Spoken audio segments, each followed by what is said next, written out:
साथियों नमस्कार। दलीस कार्यक्रम में आज हमारा विषय है परिणामों के साये में उम्मीदों का सवेरा, और इस विषय पर बातचीत करने के लिए आज हमारे साथ हैं मनोवैज्ञानिक और करियर काउंसलर डॉक्टर वर्षा वरवंडकर मैडम। तो आपका बहुत बहुत स्वागत है हमारे स्टूडियो में। धन्यवाद सर।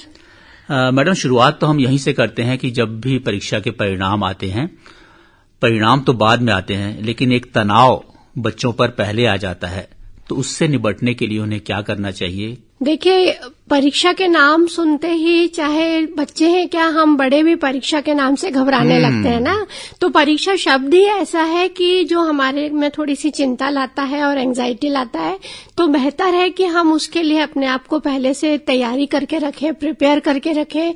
और दूसरा, मैं हमेशा बोलती हूँ, परीक्षा का मतलब होता है पर धन इच्छा, दूसरे की इच्छा। पढ़ाता कोई और है, पेपर कोई और बनाता है, और चेक भी कोई और करता है, तो जिसमें आपकी कोई भी इच्छा नहीं है। तो उस इच्छा में अगर हम प्रोबेबिलिटी की बात करें तो 5% का आप मार्जिन रखिए कि अगर आप 80% एक्सपेक्ट कर रहे हैं तो आपके 75% भी आ सकते हैं और आपके 85% भी आ सकते हैं। तो अगर आपने कम से कम 4 से 5% का आप मार्जिन रख के परीक्षा के परिणामों के लिए तैयारी रखते हैं तो आपको बहुत ज्यादा प्रॉब्लम्स नहीं होगी। और दूसरा, जो परिणाम होता है, हम हमेशा परिणाम का मतलब होता है एक नतीजा, और दूसरा एक उसका हिंदी में अर्थ होता है कि बदलाव। तो अगर आपके मनमाफिक नतीजा आ रहा है तो बहुत अच्छी बात है, और नहीं आया है तो आपको अपने आप में कुछ बदलाव करने की जरूरत है जो परीक्षा का परिणाम आपको इंगित करता है। यानी कि सहजता से उसे स्वीकार किया जाए। इसके लिए क्या करना चाहिए? सबसे बड़ी बात है कि हमारी जो शिक्षा प्रणाली है ना, वो हमेशा अंकों पर आधारित हो गई है।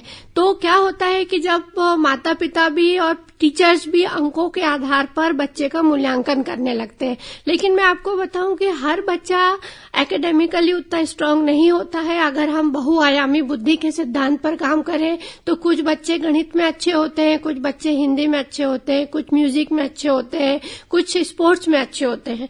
तो आप अपने बच्चे की जो नेचुरल बुद्धि है और नेचुरल इंटेलिजेंस को देखिए, दूसरों से आप कंपेयर मत करिए। और सबसे बड़ा फॉर्मूला है कि आप पिछले 3 साल के अपने मार्क्स का औसत निकालिए, और उसके अगर आसपास आपको रिजल्ट्स आ रहे हैं। देखिए, एक साल में परीक्षा परिणाम नहीं बदलता है कि आपके 7वीं 8वीं तक 60% आ रहे हैं और 9वीं में आप एकदम 90 और 95% पे आ रहे हैं। तो आप अपना 3 साल का अगर बेसिक औसत निकाल के अपनी तैयारी रखते हैं। और दूसरा, बच्चा ना अपने परीक्षा परिणाम से नहीं घबराता है, वो घबराता है अपने माता पिता के रिएक्शन से, वो घबराता है अपने टीचर्स के कि मुझे डांट पिटेगी।